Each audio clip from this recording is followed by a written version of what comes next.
Halo pemirsa Sinar Tapanuli, jumpa lagi di channel kesayangan kita ya guys. Pada kali ini kita akan mengulas tentang orang-orang sakti atau yang di kalangan suku Batak disebut Datu. Dimana pada zaman dahulu di tanah Batak banyak memiliki datu-datu yang sangat sakti dan juga sampai zaman sekarang. Untuk itu kita akan mengulas siapa saja nama datu-datu yang pernah memiliki kesaktian yang bisa sangat terkenal di tanah Batak hingga mancanegara. Oke guys, langsung saja kita lihat siapa saja datu sakti yang ada di tanah Batak. Tuan Jonggi Nipasir merupakan keturunan Silahi Sabungan. Tuan Jonggi lahir di Tolping, Samosir. Berikut ini merupakan silsilahnya. Silahi Sabungan pindah dari Balige dan menetap di Tolping, Samosir dan menikah dengan Buru Simbolon. Dari pernikahan itu lahirlah anaknya Silahi Raja. Kemudian Hari Silahi Raja menjadi penguasa Tolping dengan sebutan Datu Tuan Jonggi Nipasir. Sejak kecil Tuan Jonggi sudah memiliki bakat di dunia hadatuan dan terbukti hingga dewasa Tuan Jonggi bisa memiliki ilmu hadatuan yang sangat sakti. Kesaktian Datu Tuan Jonggi tersiar ke seluruh penjuru tanah Batak dan membuat datu dari daerah lain penasaran. Diceritakan ada 7 datu sakti dari daerah lain yang mendatangi Tolping untuk menantang adu sakti Tuan Jonggi Nipasir. Mulai dari Datu Simalungun yang merupakan klan purba, Guru Tepal dari Manik, dan datu dari sekitar perkampungan Repa. Pertarungan datu zaman dulu sangat tergolong berat karena yang kalah bisa dijadikan si biaksa, artinya bahwa tubuh yang datu yang kalah akan digoreng dan sari patinya diambil untuk dijadikan obat atau yang dikenal dengan si biaksa. Pertarungan Datu Tuan Jonggi Nipasir terjadi 2 gelombang.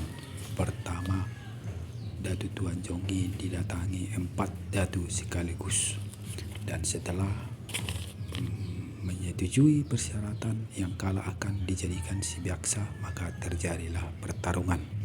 Setelah bertarung, ketika 7 datu itu langsung kalah dan dijadikan si biaksa setelah digoreng sari patinya di dalam kuali besar.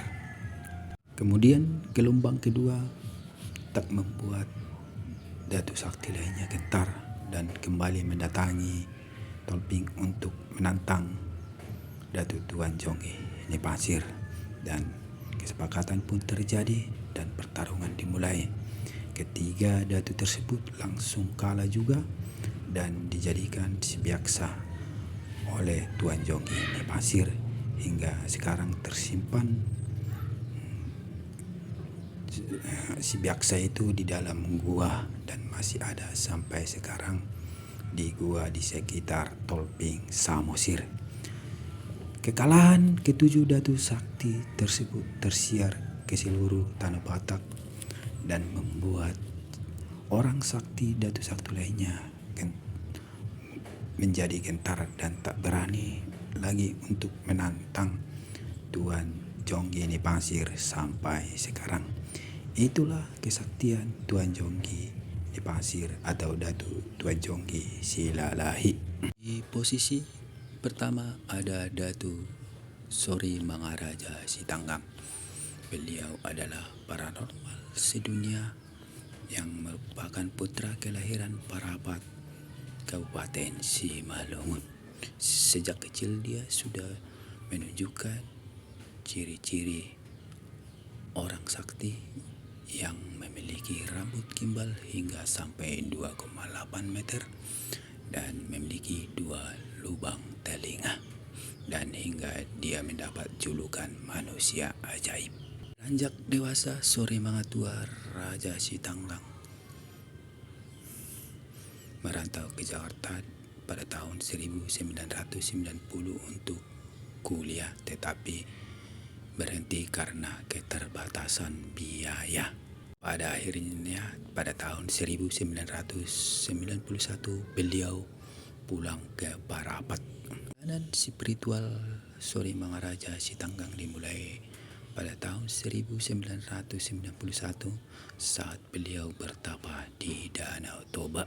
Di saat dia bertapa, tiba-tiba dia melihat langit terbelah dua dan ada 9 warna masuk ke dalam tubuhnya. Kemudian 9 warna itu keluar merubah wujud menjadi orang tua yang memiliki rambut panjang beruban dan jenggot panjang sampai ke tangan. Beliau mempercayai roh itu sebagai leluhur orang Batak.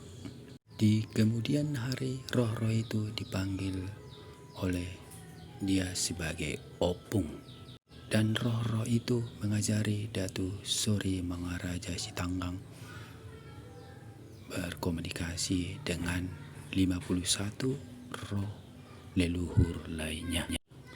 Tak hanya itu, Sitanggang juga diajari untuk mengenali jenis-jenis tanaman yang bisa digunakan untuk obat dan melakukan ritual hadatuan, pengobatan penyakit kerohanian.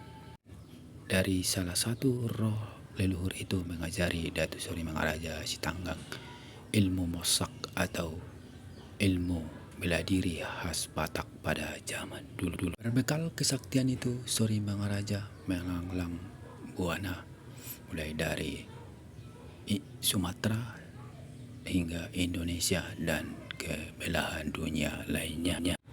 Sori Mangaraja berhasil mengalahkan dukun sakti di daerah Sumatera hingga dukun Banten hingga dukun Jawa.